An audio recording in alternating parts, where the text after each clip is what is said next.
podría sentar un poquito más para acá. Esta es una manía mía, yo soy psicóloga clínica y trabajo tratando de contactarme con los enfermos. Entonces, he hecho harto esfuerzo, porque esto es un coloquio, ¿cierto? Se supone que vamos a conversar. Yo los voy a escuchar a ustedes me van a escuchar a mí. Si empezamos un poquito, podemos aprovechar bien el tiempo. Mi nombre es Ana María Arón, yo soy psicóloga clínica, trabajo con niños y desde hace unos 30, 35 años que trabajo con un grupo de personas en el Centro Buen Trato, que está aquí, cerquita, en los temas de violencia. ¿Ya? He trabajado mucho en los temas de violencia. Abuso sexual, violencia de género, delitos violentos, violencia política, etc. ¿Okay? Y también en los temas de crisis. La violencia tiene mucho que ver con crisis, ¿cierto? Cada vez que se... No sé, ¿alguno de ustedes ha trabajado con violencia? ¿No? ¿En la escuela? Raro que no se haya... O sea, se tiene que haber encontrado con violencia. O sea, raro que un clínico no se haya encontrado nunca con violencia. Cuando se abre un tema de violencia, habitualmente eso supone una crisis en el lugar donde eso aparece. La familia, la escuela, la empresa, la comunidad y a veces el país completo, con distintos tipos de crisis. Pero a partir de trabajar con violencia, empezamos a trabajar, y yo personalmente también, en lo que es propiamente crisis. Y crisis es una situación de inestabilidad. ¿Están más o menos familiarizados ustedes con el enfoque sistémico? Sí. Entonces, desde un punto de vista sistémico, la crisis es una situación alejada del equilibrio. Entonces, un sistema alejado del equilibrio es lo que llamaríamos un sistema de crisis, en que las fluctuaciones son tan grandes que el contexto no las puede contener. ¿Ya? Esa es la idea general que tenemos de la crisis. O sea, a propósito de un evento externo, a veces puede ser interno también, pero generalmente externo, que llamamos, y algunos autores hablan de eventos disruptivos, porque son bruscos, ¿no es cierto? Se irrumpen en la vida de las personas o de las comunidades. Se produce una fluctuación tan grande que el sistema se desorganiza, se desequilibra. Lo estábamos esperando, adelante. Gracias. Te vamos a esperar de verdad. Yo pierdo la inspiración. Ya estamos. No, perdón, no estamos tú eres el doctorado. Sí. En clínica, doctorado en clínica. En clínica, psicoterapia. En psicoterapia. Sí. Entonces, esta fluctuación que es tan grande nos hace perder el equilibrio y nos desorganiza. Esa es la característica de la crisis, ¿no? Yo creo que todos hemos vivido crisis alguna vez en la vida. Hay crisis que son normativas, o sea, normales, y hay crisis que son inesperadas. Pero siempre el impacto es que uno queda como terremoteado, ¿no? O sea, el impacto es tan fuerte que te desorganiza y te genera emociones de angustia, de incertidumbre, de inestabilidad, de inseguridad. En general, las crisis se definen como esas situaciones en que las capacidades habituales que tenemos para enfrentar, esta es la micro de la... ¿Se puede sentar más acá? Sí. Gracias.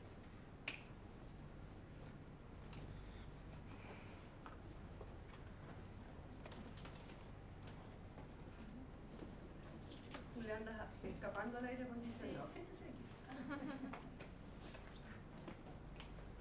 ¿Ustedes son de dónde? De doctorado psicológico.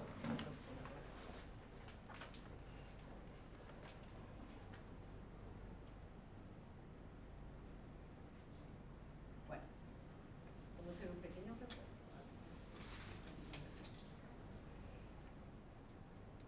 Estamos hablando de crisis como de una situación, de un sistema alejado del equilibrio que por un evento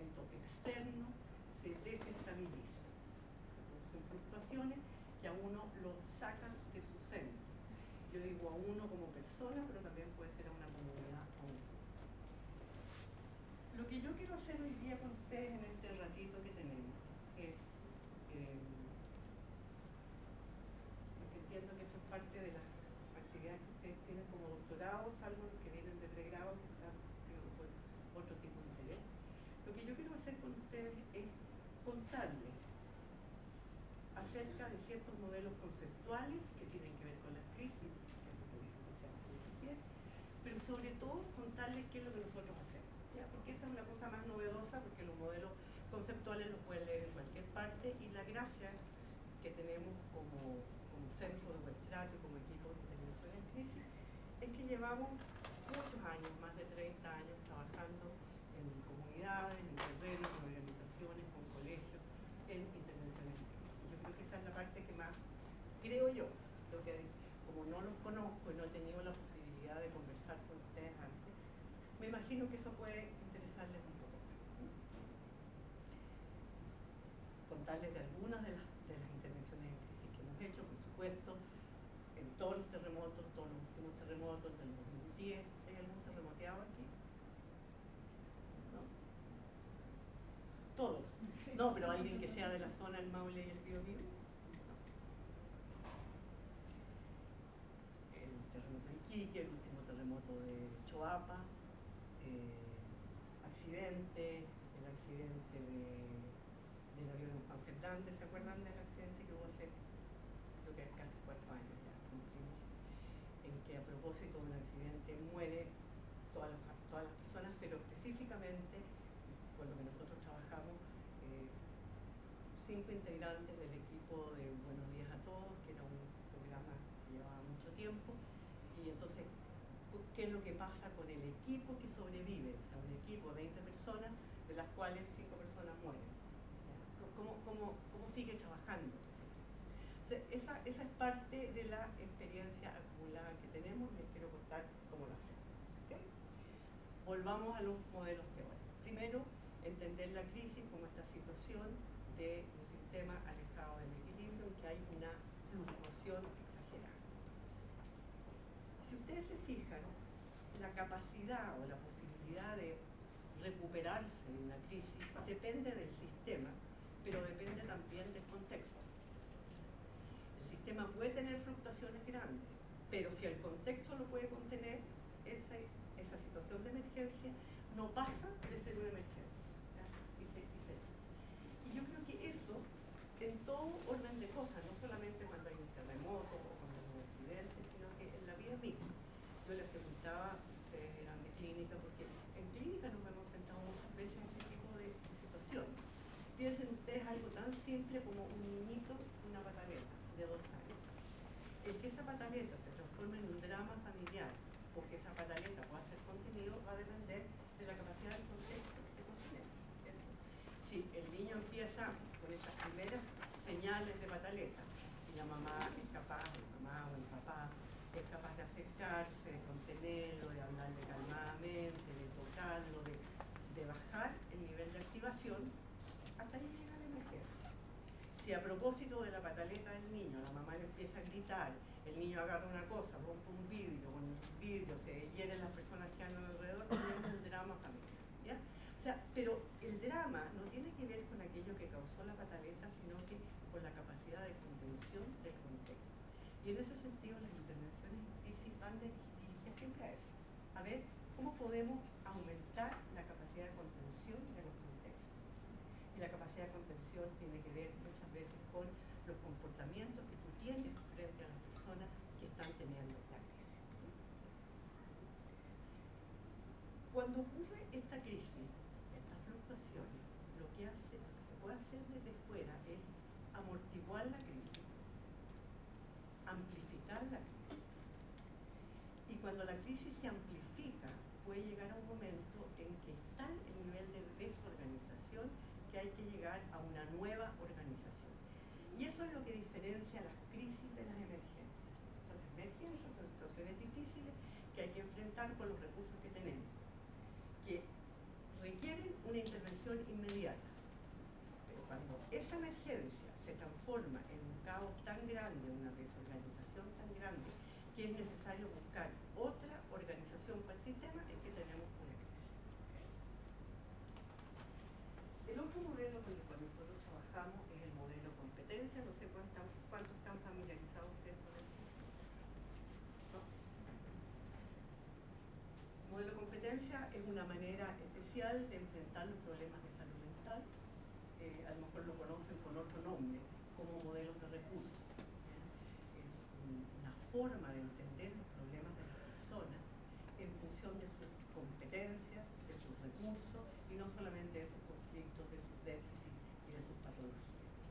Y en intervención en crisis es súper importante tener esa perspectiva, especialmente porque quien está en crisis va a presentar una serie de conductas alteradas que tienen que ver con el impacto de la crisis, pero que no necesariamente son patológicas.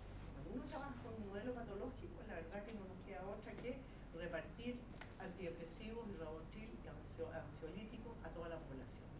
Cuando trabajamos con una perspectiva de centrarnos en los recursos de las personas, en los recursos de la comunidad, probablemente vamos a poder fortalecer esos recursos, crear esos recursos y dejar un poquito de lado el modelo más patologizante o lo que se ha llamado los modelos de déficit, ¿no? Los modelos que ponen el foco en los problemas, los conflictos, las patologías de la persona. Tercer modelo, modelo de redes, que eso me imagino que sí están familiarizados con ello, que tiene que ver con el poder de las redes sociales. Cuando yo hablo de las redes sociales, por supuesto no estoy hablando del Facebook ni de tantas cosas que ustedes usan tanto. El WhatsApp se salva, hasta el momento se salva, no sé por cuánto tiempo más. Sino que me refiero a las redes sociales normales, ¿ya? Que son estos vínculos de confianza que uno establece con otras personas, especialmente las redes sociales personales, que suponen los amigos, la familia, los miembros de la comunidad, que son un recurso tremendamente importante de apoyo y de contención en momentos de crisis. ¿Okay? Y por último, creo que es súper importante entender, saber, y esto yo estoy segura que sí lo saben, incorporar todos los avances de la neurociencia. ¿Cuánto lo han incorporado en su currículum? ¿No? Sí, están como de primer año básico. ¿Sí o no? ¿No? No. Ya. Okay. Que sí, ¿para qué le voy a decir lo que ya saben? Y si no, deberían saber. Yo creo que hay libros básicos, ¿no? Que no me escuchen los neurocientíficos, porque seguramente lo van a encontrar libros de divulgación, pero hay cosas que ustedes pueden leer y que están súper a la mano. El libro de Goleman que se llama Inteligencia Social, yo creo que es un libro que hay que leer. Y muchos otros. Y está uno que a mí me parece genial, que además lo están vendiendo abajo súper barato. Ya me deberían dar comisión, porque creo que he vendido muchos libros, que se llama El arte y la ciencia no hacen nada. ¿Lo han escuchado? Es un libro que vale la pena leer, es maravilloso. Verán ustedes a qué hora, pero es un libro que se lee muy rápido y que tiene que ver con todos los descubrimientos que se han hecho de lo que el cerebro hace cuando no está haciendo nada. El cerebro no alcanza nunca. Cuando ustedes duermen, el cerebro está trabajando todo el tiempo. Y cuando uno no hace nada, es decir, cuando uno mira las nubes, cuando uno mira una puesta de sol, cuando uno medita, cuando uno escucha música, cuando no sé qué cosas hace, uno camina y cree que no está haciendo nada, el cerebro está en lo que se llama esta función basal, que es justamente una de las funciones más importantes, que es donde se fijan los conocimientos y que es donde a uno se le ocurren todas las ideas geniales. ¿Ya? A nadie se le ocurrió nunca una idea genial mientras está escribiendo en el computador o chateando. Ustedes son una excepción. Pero habitualmente no, habitualmente las ideas geniales. Y las ideas geniales no son inspiración divina, sino que tienen que ver con todo lo que uno ha acumulado, pero no ha ordenado adentro de la cabeza. Bueno, esas son cosas básicas de neurociencia que yo creo que ustedes pueden empezar a leer, pero ¿qué es lo que nosotros hemos incorporado? Todo lo que la neurociencia o la biología nos dice acerca de la neurobiología de las crisis.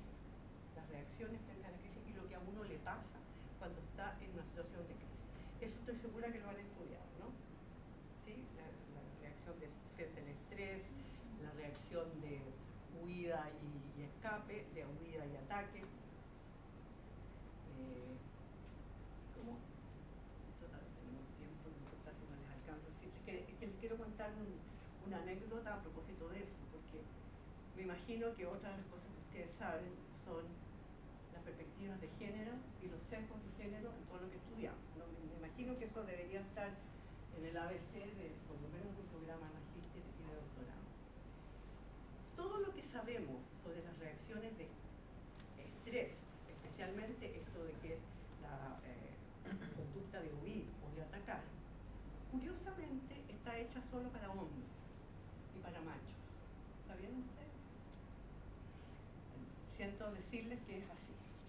Y esto, ¿cómo se descubrió? Hay una investigadora que es la Shelley Taylor, que trabaja en crisis, trabaja en crisis, y en un congreso en que se mostraban todos estos estudios que a los científicos les encantan, ¿cierto? Con harto número, con harto PowerPoint y todas esas cosas que yo no uso. Y entonces una de las chiquillas, una de las doctoras, ¿cierto? Jóvenes, mujer, por supuesto, preguntó: ¿y esto que ustedes están mostrando está hecho en hombres y en mujeres? Entonces la respuesta fue, diciendo, no fue una pregunta tanto. No, porque todas las muestras de experimentación, a los de ustedes que ven a hacer experimentación, están hechos solo con hembras, perdón, con machos.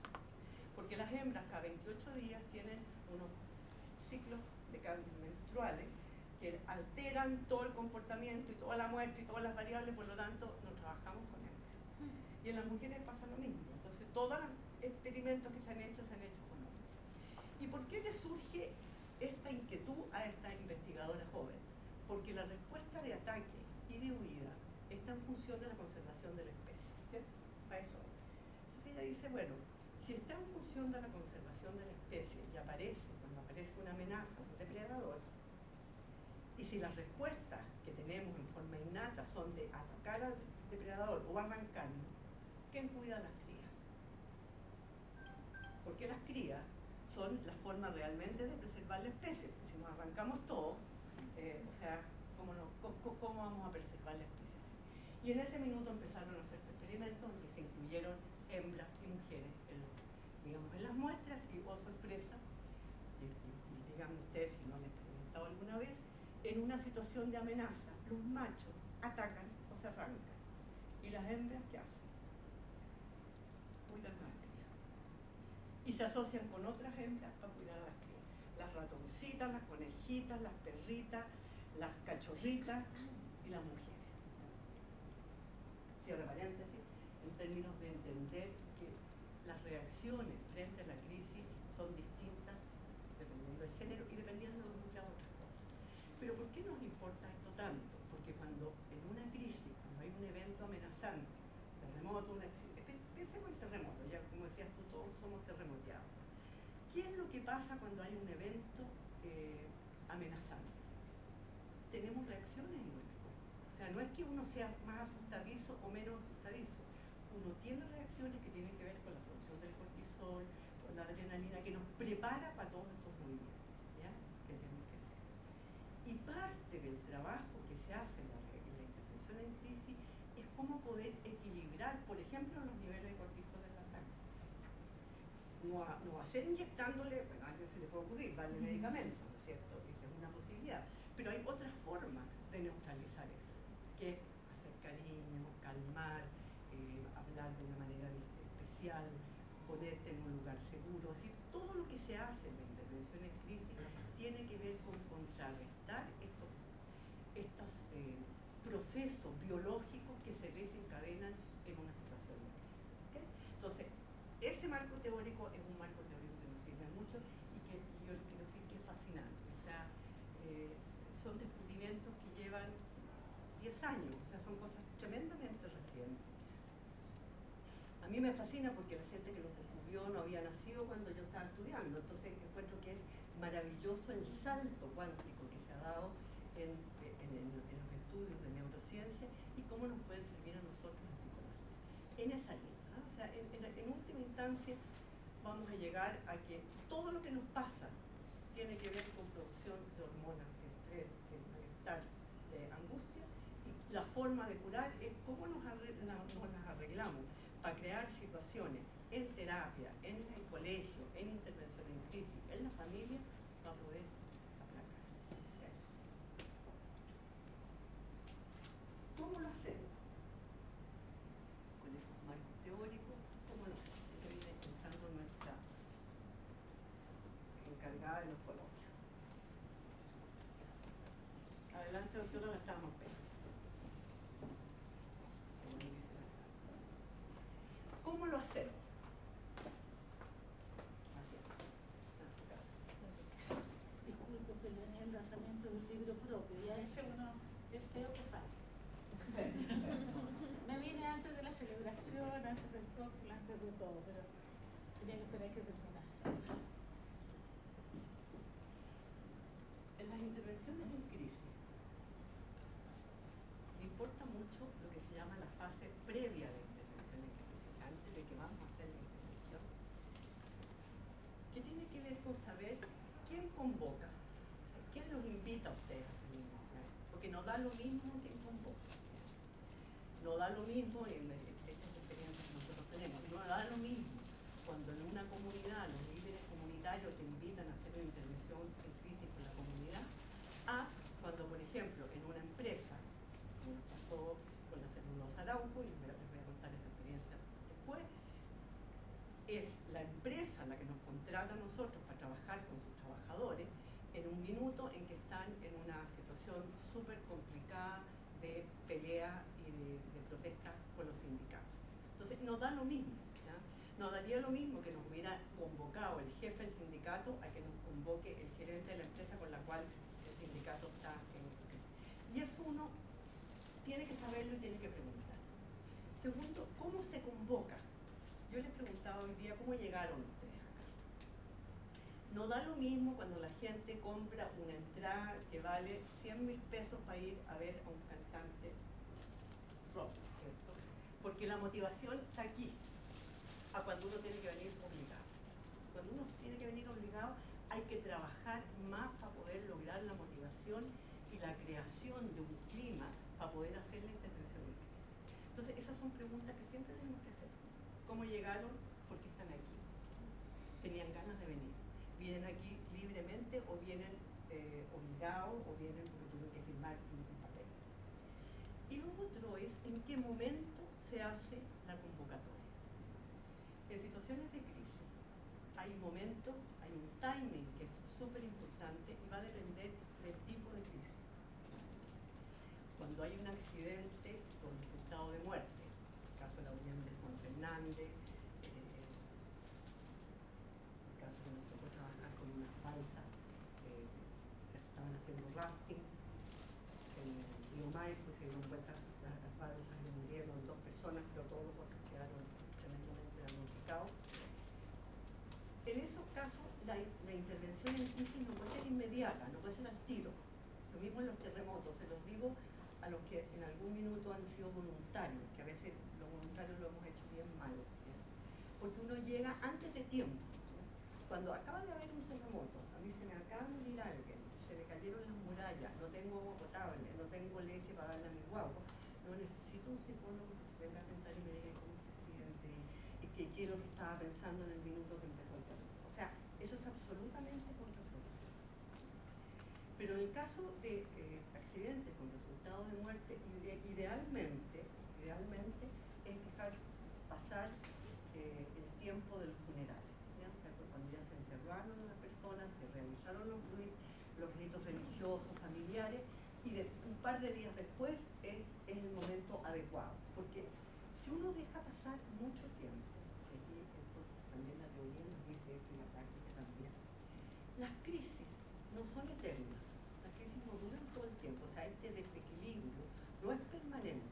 Después de un tiempo pueden pasar 2 cosas, o que se vuelva al estado anterior, o que haya una reorganización. Pero nunca vamos a seguir en crisis todo el tiempo. Entonces, si uno llega demasiado tarde, que fue uno de los casos que nos pasó en el terremoto del 2010 con un grupo en Constitución, si uno llega 5 meses después,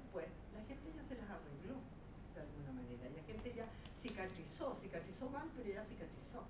Entonces, volver a remover puede ser muy doloroso y muy advertiente. Entonces, el timing ideal en el caso de accidentes, en el caso de muertes traumáticas, es una semana después de ocurrido el accidente, más o menos. Una semana, 10 días. Eso es nuestra experiencia.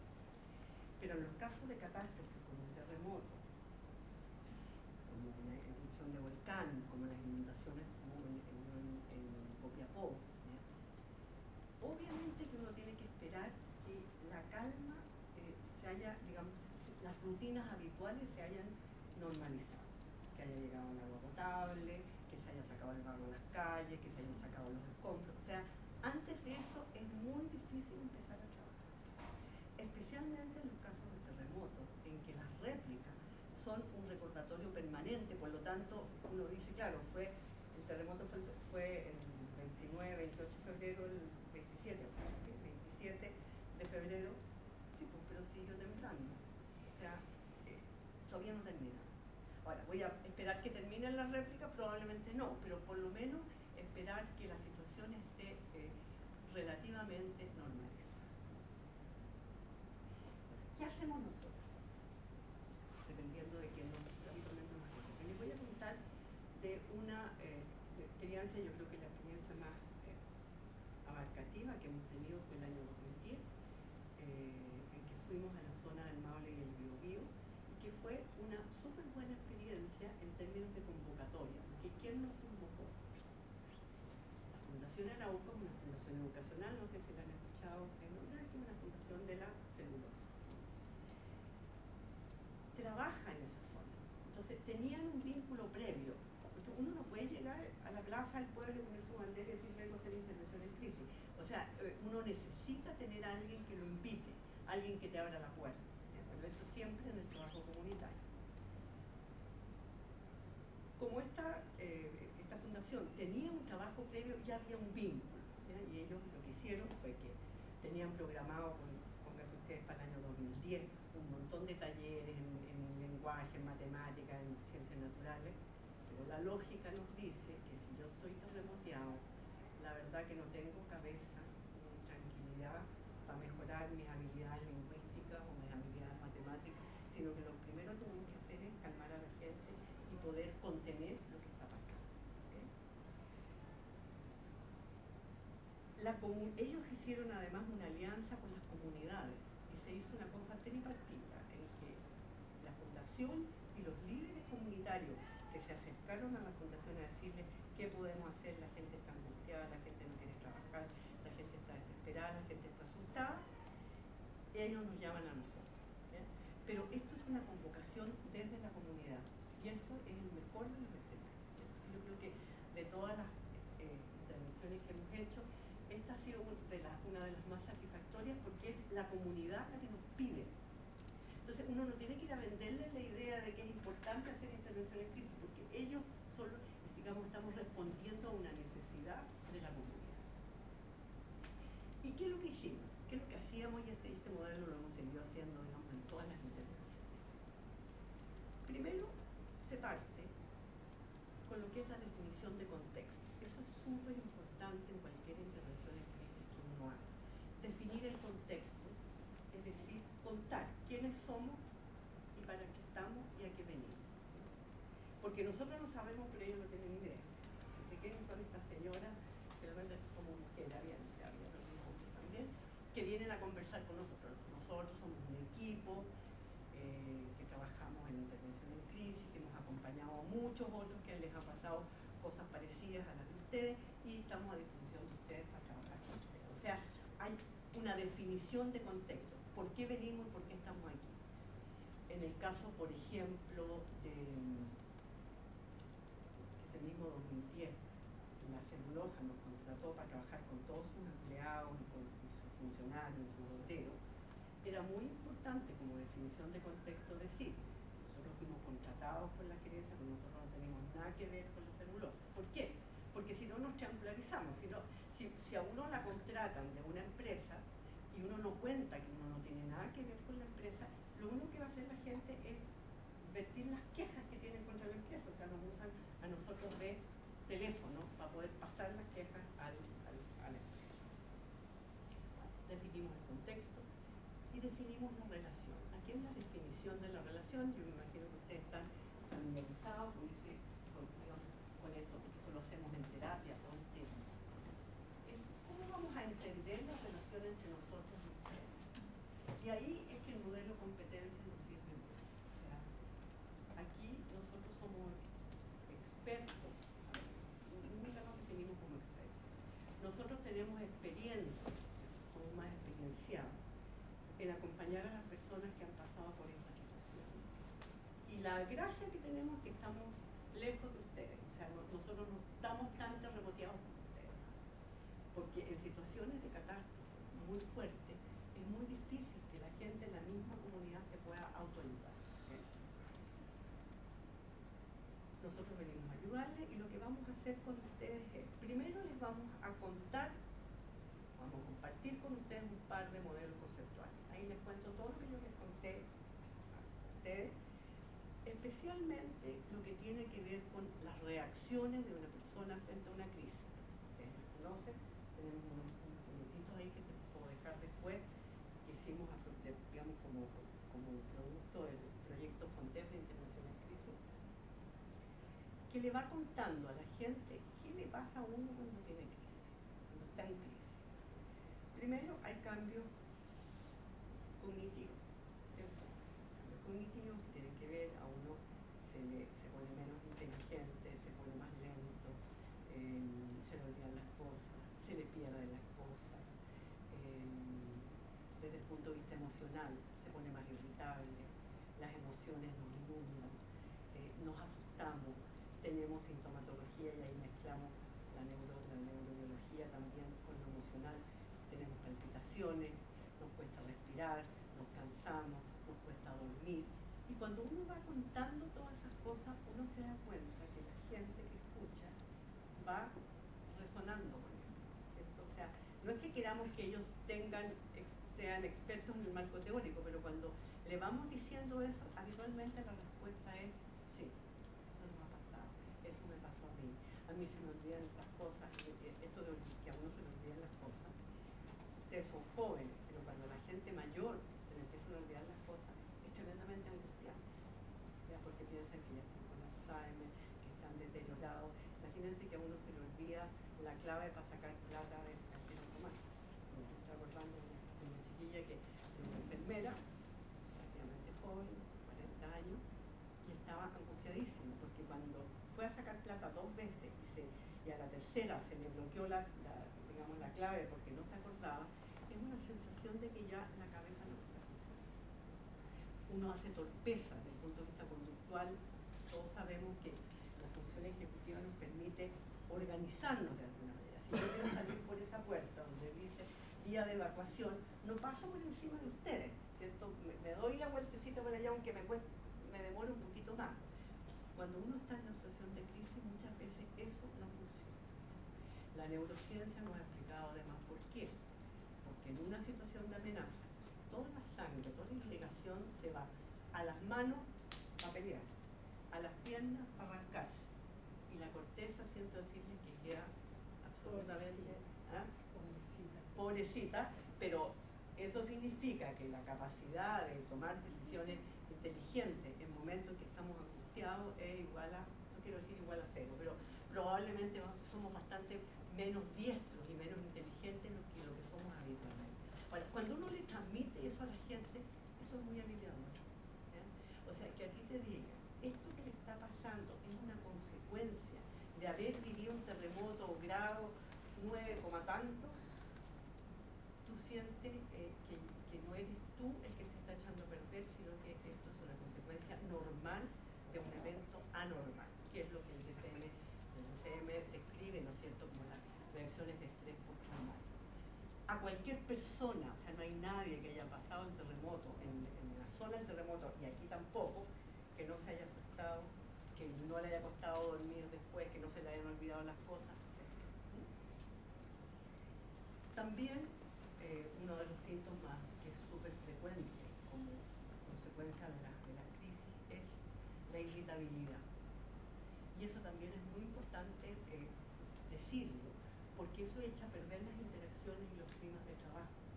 Entonces, entender que este clima de trabajo que se nos está echando a perder es consecuencia del terremoto que acabamos de vivir y no que nos hayamos empezado a rayar todo, ¿ya? O en la familia.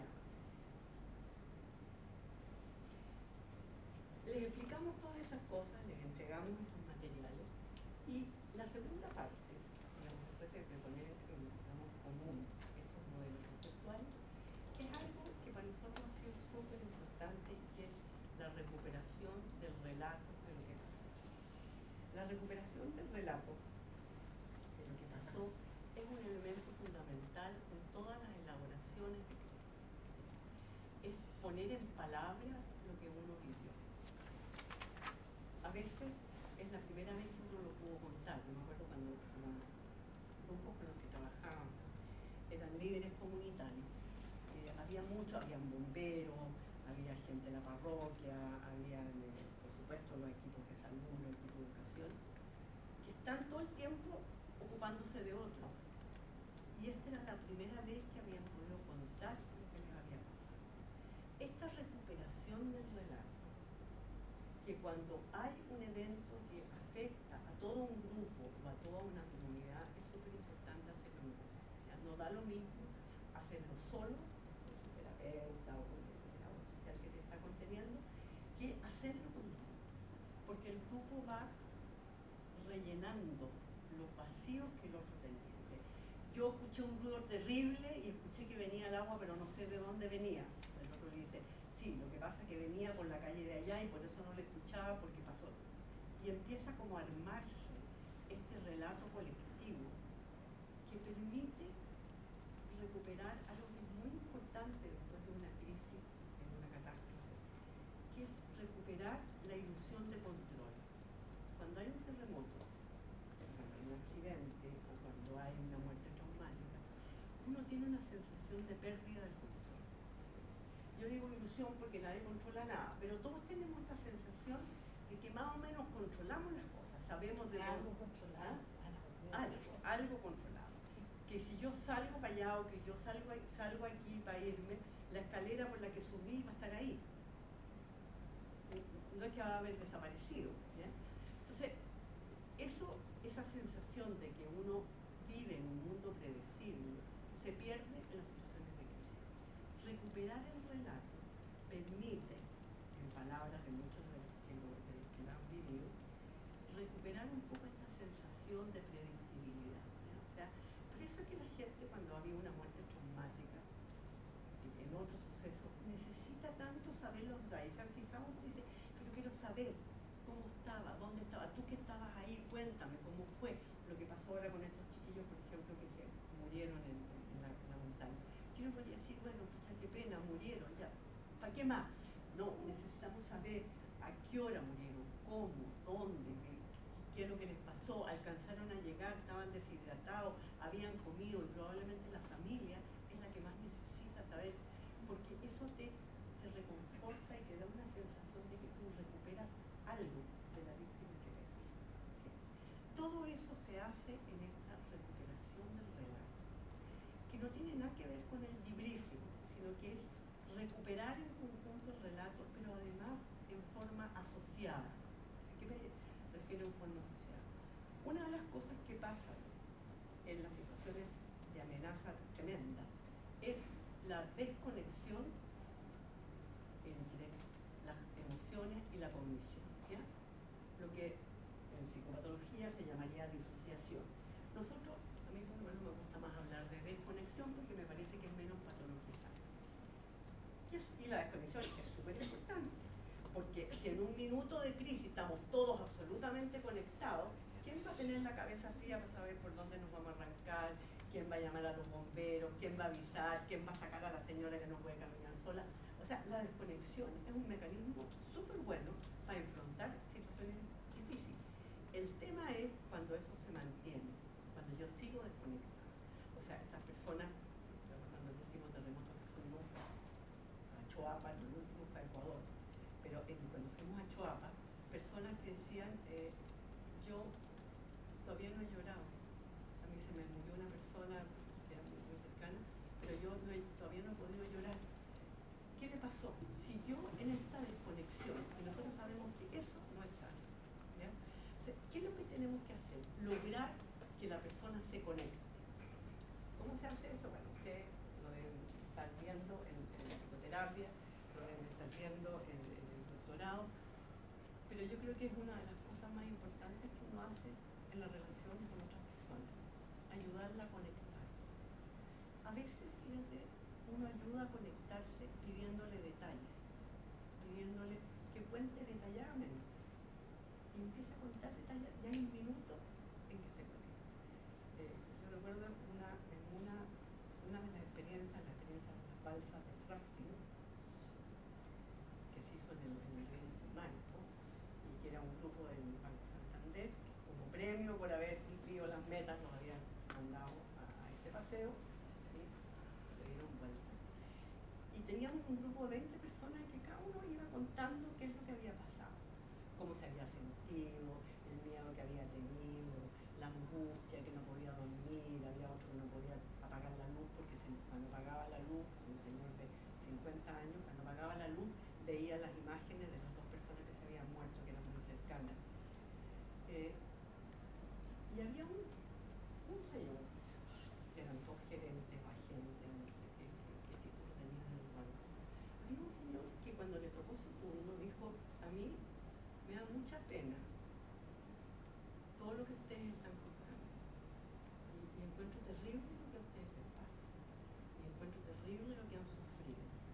Porque a mí de verdad no me ha pasado nada de lo que ustedes les pasa. Es más, yo al otro día del accidente fui con mi familia, con mi señor y con mis hijos, a ver el lugar donde había ocurrido el accidente.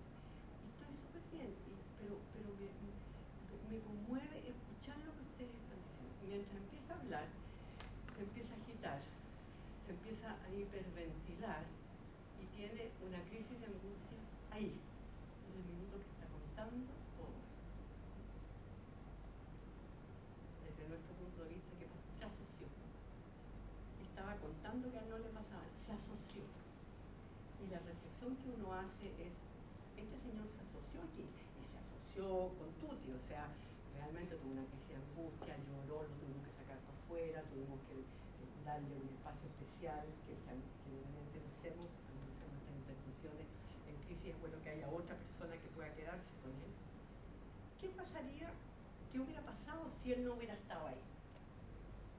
Habría seguido desconectado y en 6 meses más habría tenido una crisis hipertensiva, habría tenido una crisis de pánico, habría tenido un desbalance de la diabetes que tenía que, digamos, compensar. Es decir, esa emoción que yo digo de capitán, ¿no? Que no llega aquí, pero está, biológicamente está, porque nadie puede no angustiarse cuando se cae de una balsa, se va al fondo, no sabe si se va a morir o no se va a morir, siente que no puede respirar, uno no puede no angustiarse. Entonces, si está desconectado, está perfecto, pero el cortisol y la adrenalina le siguen dando vueltas. Entonces, si no hacemos algo para conectarlo y para que él pueda, lo que yo digo es reciclar lo que le está pasando, es decir, botar y quedarse con lo que le queda, bueno, ese estrés, ese cortisol le sigue dando vueltas en el cuerpo y probablemente va a tener una reacción más adecuada. Entonces, uno de los objetivos de la recuperación del relato es esta recuperación comunitaria de la narrativa de lo que ocurrió, porque es algo que le ocurrió a todos, no es algo que le ocurrió a uno, ¿ya? La gracia es que cuando viene un extranjero es más fácil contarlo, porque ellos no le pueden contar al otro, oye, fíjate que se movió todo y los árboles, si todos vivieron lo mismo, no se lo cuentan. Pero cuando viene alguien de afuera, aprovechan para contarnos a nosotros qué es lo que pasó. Y ahí uno hace el esfuerzo todo el tiempo de ir conectando la emoción con el relato. Y si el relato es sin emoción, hacemos lo posible por conectar. ¿Cómo? Bueno, ahí cada uno con lo que tiene y con lo que puede, pero tratando de, a través de los detalles, porque es difícil de haber sido, qué terrible, qué susto, me imagino que usted se asustó mucho, qué más hizo, a quién le dijo, hasta que al final se asocia. La cantidad de gente que se asocia en estos grupos y que incluso tiene el insight, ¿ya? O sea, tiene esta conciencia de decir, yo andaba como robotizado durante todos estos días y ahora siento que por primera vez me está dando la pena o me está dando el susto que me debería haber dado en ese momento. Y lo otro es o sea, conectar la emoción con el relato, pero también lo que hacemos nosotros desde el rol de operadores es normalizar lo que está pasando. Lo que les decía hace un rato, la sensación de patologización es muy angustiante, la sensación de que yo estoy perdiendo el control y que me estoy volviendo loca y que ya se me van a olvidar las cosas para siempre, que estoy peleando con todo el mundo, por lo tanto voy a perder la pega. Es decir, todo lo que empieza a pasar, lo que vendríamos a decir, el desastre después del desastre, puede ser muy angustiante también. Y por eso es tan importante poder decir que esto que le pasa a usted es normal, después de un tiempo va a dejar de pasar. Tenemos una cartilla ahí que explica, no tengo una para cada uno, pero la pueden mirar, cuáles son los síntomas y cuándo uno tiene que preocuparse. Bueno, poco le vamos a decir todo es normal, porque a lo mejor hay un par de personas que están necesitando ayuda. Y ahí es súper importante ofrecer la posibilidad de pedir ayuda. Más que muchas veces la petición de la agencia que nos contrata, es hacer un listado de a quién encontramos más mal. O sea, eso por favor no lo hagan, porque eso puede ser muy descalificador para la gente. Pero sí decir, quiero que sepan que nosotros estamos a disposición si alguien se quiere acercar a hablar con nosotros, que la empresa, el municipio, la minera del Pelambre o el que sea, pone a disposición de ustedes atención psicológica si alguien lo necesita. Si les pasa alguna de estas cosas, por favor acérquense y nos piden ayuda. Y de pasadita les pasamos el aviso de que la angustia probablemente va a estar presente en todo y que una forma de bajar la angustia en muchas personas es, ustedes lo saben, el trago y la droga. ¿Bien? Y que obviamente es mucho mejor pedir drogas legales que drogas ilegales o por lo menos pedir una ayuda especializada. Anita, ¿Sí? en la recuperación del relato yo creo que ha sido súper importante en el grupo de nosotros es cómo eso mejora los vínculos entre ellos y se transforman de alguna manera ellos también en red de apoyo, ¿no? En un grupo de apoyo.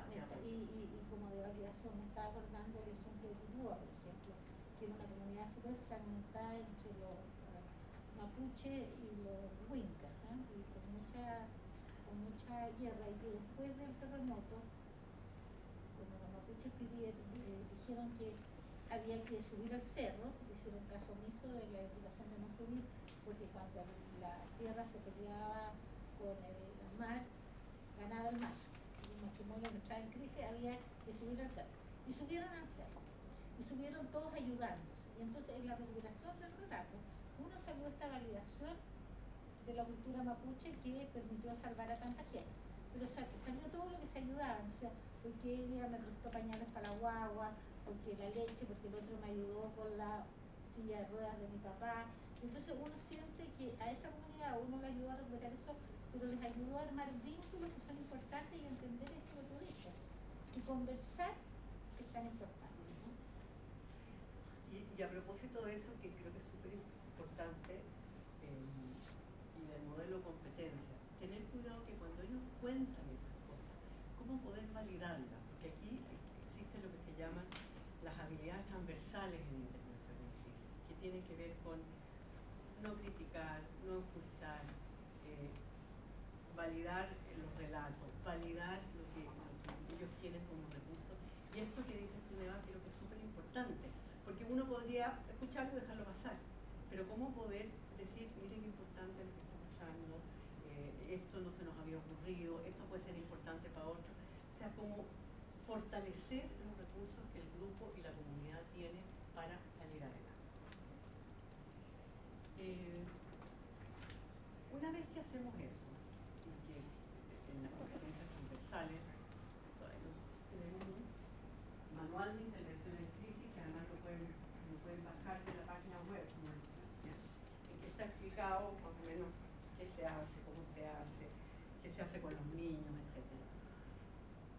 Una vez que hacemos eso, que en el fondo es, si ustedes lo piensan, una intervención en crisis con las personas que están ahí, pero estos son operadores sociales.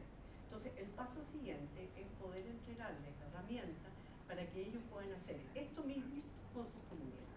¿Okay? Pero lo más importante es que lo hayan, o sea, esto no puede ser una formación teórica. No podemos partir con el PowerPoint de cuáles son las habilidades necesarias. Tenemos que partir haciendo una intervención en crisis. ¿Ya? Por dos razones. Uno, porque yo creo que esto tiene que ser vivencial. Y segundo, que si ellos están angustiados, no van a poder hacer lo que se supone que deberían hacer. Una vez que hacemos eso, les hablamos de cuáles son las habilidades necesarias, les entregamos los materiales y en el fondo vamos dejando capacidad instalada para que ellos puedan reproducir esto con sus propios grupos. ¿Okay? En general, la postura de nosotros como equipo ha sido siempre no trabajar directamente con la gente. Trabajamos directamente con la gente, pero no es que vamos a trabajar con toda la comunidad, sino que trabajamos con los operadores sociales que son los agentes naturales, los agentes normales de contención en un momento de crisis. Y a ellos les hacemos una intervención en crisis y después los capacitamos o les entregamos algunas habilidades, algunos materiales para que ellos puedan hacer esto mismo con el resto de la comunidad. ¿Okay? Bueno, eso es lo que hacemos. En el caso de las comunidades es eso, en el caso de los accidentes, que hemos tenido muchos casos de accidentes, probablemente nos saltamos el paso de entregar herramientas para que ellos sepan qué hacer con la comunidad. Porque, por ejemplo, cuando se cayó el avión de Juan Fernández, el equipo del Buenos Días a Todos no eran operadores que iban a hacer intervención en crisis con otros. ¿Ya? O cuando hay una muerte traumática, o cuando hay un suicidio, por ejemplo, o digamos otras situaciones en las cuales este modelo puede aplicarse, es cuando en una institución, ya sea un colegio o una empresa, hay un suicidio. Trabajamos en una empresa súper grande, súper importante, en que una de las abogadas jóvenes se tiró de un 17º piso. Se murió. ¿Qué pasa con ella? ¿Cómo haces una intervención en crisis que permita hacer todo esto que yo les estoy diciendo, pero con un grupo más acotado? Decir lo que les pasa, descomprimirse, contener las emociones, asociar las emociones. Y lo que es muy importante, que eso lo hemos hecho en todas las intervenciones, en propósito de los duelos y los suicidios, el poder fomentar con el grupo la necesidad de hacer rituales, de generar rituales para acordarse de lo que pasó, rituales para recordar a las personas que se fueron. Y eso, el ritual, es una forma súper importante de elaborar los duelos y las pérdidas personales. Y también la crisis. ¿Ya? Ojalá siempre tuviéramos, a veces son las comunidades las que elaboran los rituales, otras veces son grupos chicos los que elaboran los rituales, pero nunca deberíamos saltarnos de esa parte. ¿Okay? Bueno, me encantaría que me preguntaran, porque seguramente que cuando yo les hablo de esto, esperaría yo que se conecten con sus propias crisis o sus propias experiencias de haber participado en crisis. Y pregúntenme qué les llama la atención, qué quisieran saber, de cómo lo hacemos, lo que quieran. Díganme. Yo he leído que el debriefing puede tener un efecto negativo en situaciones de crisis. Y quería saber... ¿Tú has leído? Sí, lo leí alguna vez. Y quería saber ¿Qué pasa? cómo se toma eso, cómo se maneja, tal vez porque hacen una intervención, aparte de cierto debriefing, que es comentar y contar lo que sucedió, otra intervención para procesarlo, tal vez. El debriefing es un concepto que viene de las campañas de militares. ¿Ya? El debriefing es cuando sale un grupo en campaña y vuelve, tiene que dictacorizar, ese es el debriefing, ¿cierto? Decir todo lo que pasó, y anotar todo lo que pasó. Y entonces eso se ha usado mucho, especialmente en los equipos que hacen intervención en crisis. ¿Okay? Y eso lo hacemos nosotros, es decir, una vez que, pero no exactamente el debriefing, sino que una vez que hemos hecho la intervención, nos juntamos, nosotros los que hicimos la intervención, a ver qué nos pasó, cómo estamos, qué nos impresionó más, más, qué caso nos quedó dando vueltas en la cabeza, etc. Pero lo que uno hace como intervención en crisis no es debriefing. Se parece en la medida en que la gente cuenta lo que le pasó, pero es una, por eso le ponemos un nombre distinto, es una recuperación del relato. Y yo tengo algunas experiencias en la consulta, por ejemplo, de personas que han vivido situaciones traumáticas y han tenido muchas sesiones de terapia que no les han sentido, que han sido justamente de debriefing, en que uno hace catarsis, ¿no? Solamente cuenta lo que le pasó. Y cuando tú cuentas lo que pasó y no hay nadie que te devuelva o que te ayude a elaborar lo que pasó, por supuesto lo único que estás haciendo es re-experienciar lo que te pasó. ¿Ya? Es como tener sueño o tener flashbacks. O sea, en ese sentido, el debriefing, el sentido como contar a tarea, paso por paso lo que te pasó, en general, no solo no es bueno, sino que a veces puede ser contraproducente. Pero esto de lo que estamos hablando ahora es absolutamente distinto. Y especialmente porque tú le vas devolviendo a la persona. Y tiene, qué bueno que tocaste ese punto porque algo, ya, igual no alcanzamos a hablar de todo lo que yo les quisiera decir, pero una de las cosas que sucede cuando uno escucha, imagínense, nosotros llevamos 30, 40 años escuchando relatos terribles, espeluznantes, de terremotos, de volcán, Chaitén, ¿cómo se llama? Los soldados, ¿cómo se llama?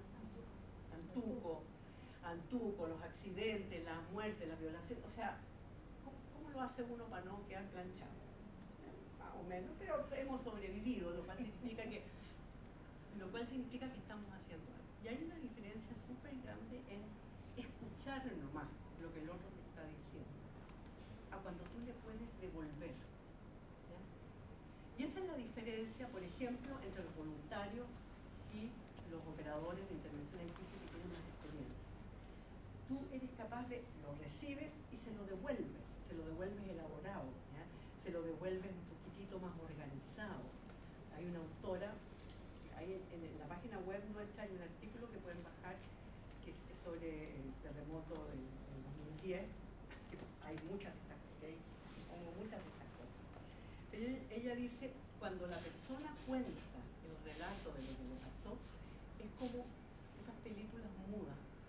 ¿Han visto películas mudas alguna vez?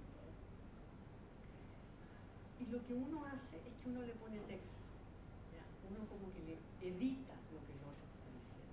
Y eso es de una utilidad enorme para la persona, pero también para uno. Yo no me quedo con nada, yo le voy devolviendo algo. Pero para devolverle hay que saber cómo devolver.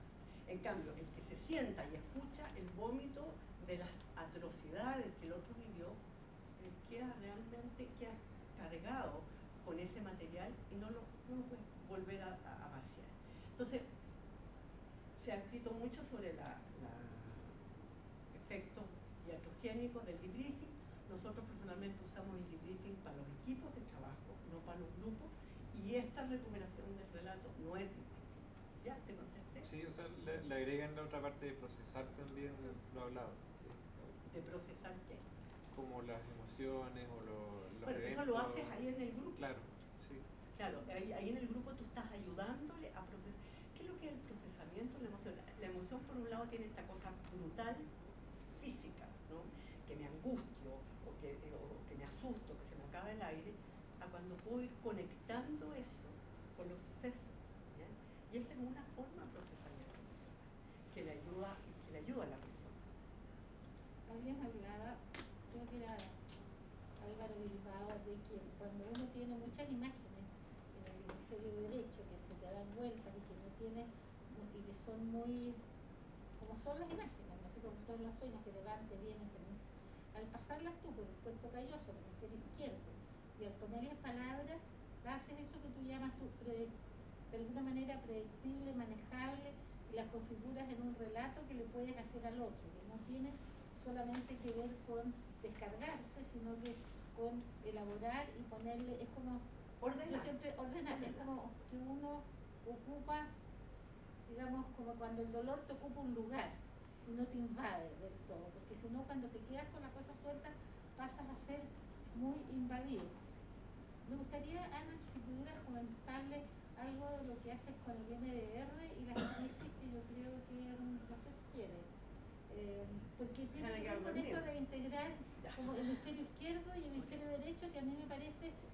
central, digamos, en el proceso terapéutico. ¿Han escuchado usted hablar del MDR?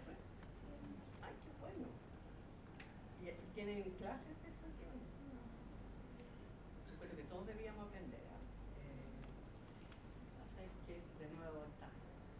Yo les voy a enseñar, alcanzamos, les voy a enseñar otra cosa. El MDR, el fondo plantea, o sea, es un planteamiento de él, sino que hay muchas emociones que no pasan por la corteza. Muchas situaciones traumáticas o que nos provocan emociones habitualmente pasan por la corteza, o sea, entendemos de qué se trata, la podemos elaborar, la podemos ubicar. Pero hay muchas, y eso tiene que ver con cuando uno es muy chico, con las experiencias traumáticas muy tempranas, cuando uno no tiene lenguaje. Cuando uno tiene lenguaje no puede procesar. Pero el cuerpo sí, ¿ya? O sea, el niño que es maltratado, el niño que es abusado a los 2 años, 3 años, no puede ponerlo en palabras, pero el cuerpo lo recuerda. O cuando la situación es tan traumática que te impide procesar, como por ejemplo el terremoto. O sea, hay gente que queda absolutamente en shock o que quedó en shock en el momento del terremoto. Entonces, la idea es que como esas emociones son tan fuertes y no pueden ser procesadas, tampoco puedes acceder a través del lenguaje a ellas. ¿Qué es lo que pasa con muchas experiencias traumáticas tempranas de personas que están años en terapia? Ustedes que están trabajando en el doctorado de psicoterapia, años de tiempo y plata perdida en terapias que no les sirven de nada y siguen exactamente igual. Y la idea, o sea, la hipótesis es porque esos eventos traumáticos no han pasado por aquí, por lo tanto no puedes acceder directamente a través del lenguaje. Y entonces hay estas otras formas, que son el MDR, que es el procesamiento bilateral, que es una forma de procesar experiencias que no han pasado por la corteza sin necesidad. Es maravilloso, yo no soy experta en MDR, he tomado un par de cursos y de vez en cuando lo uso y es mágico, porque de alguna manera te permite procesar experiencias que no habías procesado sin hablar acerca de eso. Pero yo les quiero enseñar una técnica, porque una de las cosas que uno hace en estos grupos es poder entregar, especialmente después de los terremotos, de las inundaciones, lo hicimos en Ecuador también, que fuimos a apoyar a la gente del terremoto de Guayaquil, es poder entregarles algunas herramientas. Yo les hablaba hace un rato del cortisol, ¿cierto? El cortisol y de toda esta respuesta de estrés, que en general, como esta respuesta de estrés partió hace millones de años, ¿no es cierto? No solo con los humanos, sino que con todos los animales, como una forma de defendernos frente a situaciones de amenaza. ¿Y cuáles eran las situaciones de amenaza hace 1 millón de años? Un depredador que entraba por la puerta. Pero si entrara un león ahí, y a mí me sube el cortisol hasta acá, en 5 minutos se resuelve la situación. En 5 minutos o me come el león, o yo lo mato o me arranco, ¿ya? Pero no dura más. Entonces, esta reacción del cuerpo bajaba y yo podía seguir funcionando súper bien. Pero ¿qué es lo que nos pasa ahora? Las amenazas las podemos mantener cognitivamente, simbólicamente, ¿cierto?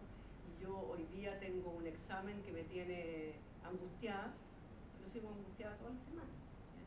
Y no quiero ser pájaro de mal agüero, pero salí mal en el examen y me angustié y me subió hasta aquí. Me sigo acordando y sigo siendo así. Tenemos esta capacidad de mantener los estresores presentes en nuestra corteza más allá del tiempo que estos han funcionado. Y eso es el por qué vivimos todos tan estresados, ¿ya? Porque no bajamos. Hay un libro súper bueno que se llama Antifrágil, no sé si lo han escuchado. Ese no es para leérselo el fin de semana, es como para las vacaciones. Antifrágil, de Nassim Taleb, en que él dice que la mayoría de nosotros somos antifrágiles. ¿Qué significa? Él hace la diferencia entre ser frágil y ser resistente, o ser antifrágil. Ser antifrágil es algo que necesita de la atención para funcionar, ¿Le suena? Que solo funcionamos bajo estrés. ¿Ya? Si no tenemos estrés, no funcionamos. Hay metáforas importantes, los huesos, por ejemplo. Los huesos son antiestrés, es decir, si los huesos no tienen tensión, se debilitan. O sea, si uno está todo el día echado, les quiero decir, van a tener osteoporosis. ¿Ya? En cambio, la gente que se mueve, que levanta peso, que lleva peso en la cabeza, es gente que tiene los huesos muy firmes, porque el hueso para fortificarse necesita tensión. Pero dice Taleb y dicen todos los expertos en estrés corporal, el estrés nos ayuda, pero hay que combinarlo con periodos de reposo. El estrés mantenido lo único que causa es fatiga material. ¿Ya? Se caen los puentes y nos caemos nosotros también. Si mantenemos un estrés mantenido. Entonces, ustedes, mis queridos, que están empezando sus carreras en un ámbito súper difícil, porque lo que han elegido hacer es estar en contacto con el sufrimiento de otros todo el tiempo. Y cuando uno lo hace bien, uno vive con la otra persona. ¿Ya? Uno de verdad es como un actor, un testigo participante de los sufrimientos de los otros. Ahora, ¿cómo hacer para bajar los niveles de estrés? Cada uno va a tener que encontrar su manera. ¿Ya? Meditar, ¿alguien medita aquí? ¿No? ¿Pero han escuchado hablar de mindfulness? Una forma súper sencilla de hacer meditación es YouTube. Pongan meditación y aparecen unas cosas maravillosas, cuencos, música de cuencos. Y 5 minutos. Y es impresionante que cuando tú estás ahí, te baja el nivel de activación, te baja el nivel de estrés. No vas a resolver los problemas, pero te baja el nivel de estrés. Pero lo que yo les quería enseñar, pasamos de más. Después partimos a hacer gimnasia. Es una técnica que se llama tapping. ¿Han escuchado hablar del tapping? Todos han escuchado, que me encuentro maravilloso. Ya entonces no se ya la conocen. ¿La han hecho? Tú sí. ¿Sirve o no? Yo, pero hay que tener una rutina con eso para que funcione. Sí, pero funciona maravilloso. Háganme un favor, dos minutos. Cierren los ojos. No van a tener que compartir esto con nadie. Es solo para ustedes. Bueno. Pero es que estoy pensando en algo, entonces... Ah, no, si no te estaba diciendo a ti, le estaba diciendo aquí a la amiga. Cierren los ojos, cierren los ojos y traten de recuperar alguna situación que les haya producido mucho estrés, que puede ser de ahora, que ya pasó, o a futuro, o algún dolor, alguna tensión en el cuerpo que las tenga molestas, puede ser dolor de cabeza, dolor de espalda, dolor de hombro. Simplemente recupérenlo. Y quiero que evalúen el estrés que eso les produce o el dolor que eso les produce en una escala de 1 a 10, en que 1 es nada de estrés y 10 es lo más que ustedes podrían tolerar. 1 es nada de dolor, 10 es el dolor más intolerable. Y pónganle una lista.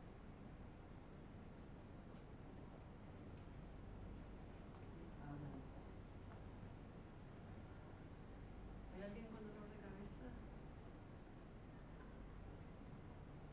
¿Alguien que tenga dolor de cabeza? Estos son puros ejercicios energéticos. ¿Ya?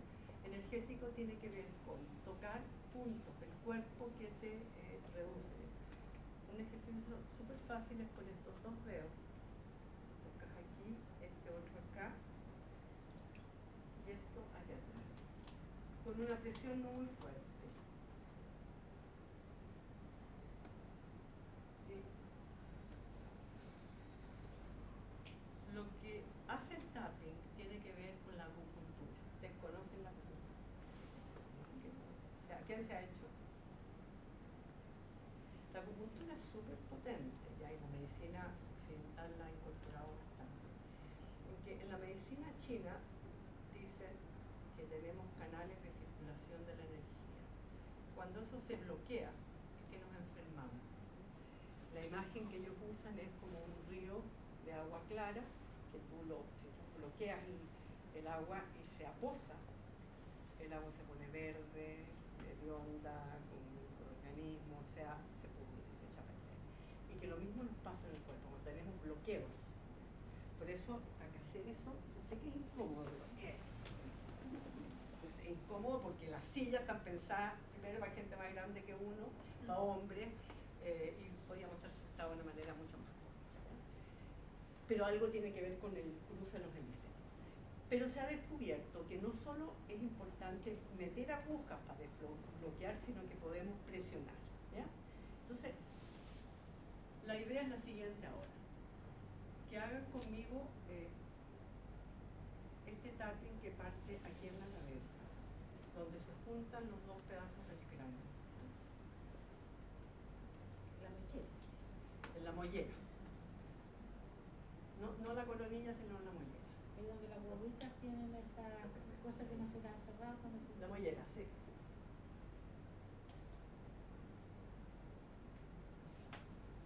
Dos aquí donde empieza la ceja. Generalmente son como huesitos, ¿no?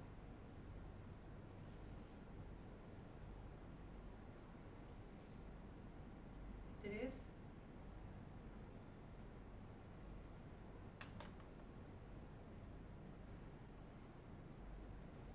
Cuatro, el pómulo.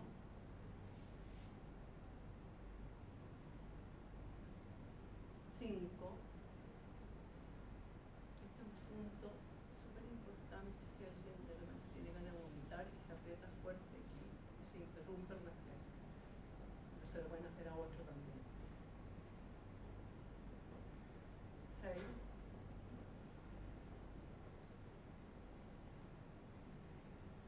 7.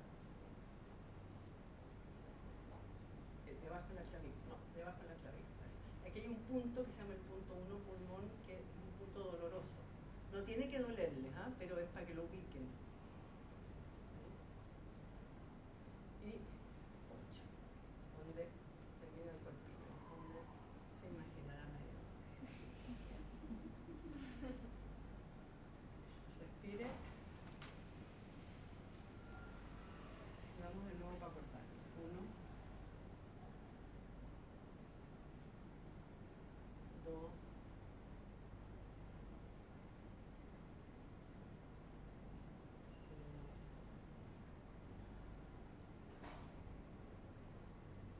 4.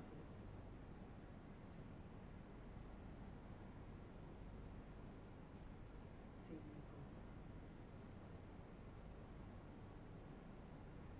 6. 7. 8.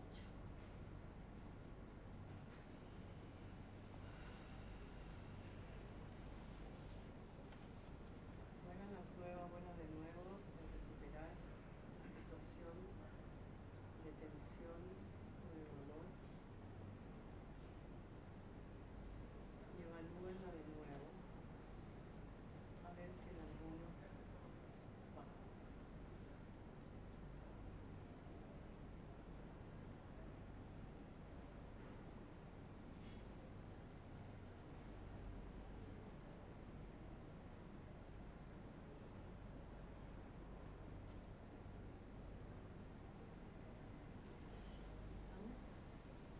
¿Alguien le bajó? ¿Están con sueño? Es que ese sueño es porque están muy cansados, pero no tienen ningún registro de estar cansados. Y cuando uno está sin hacer nada, se conecta con las sensaciones. Y cuando uno está cansado, tiene que descansar. Bueno, mis queridos. Muchas gracias, ¿no? Espero que les haya servido algo. Aquí tengo material que se los puedo dejar para que lo revisen y después estas cartillas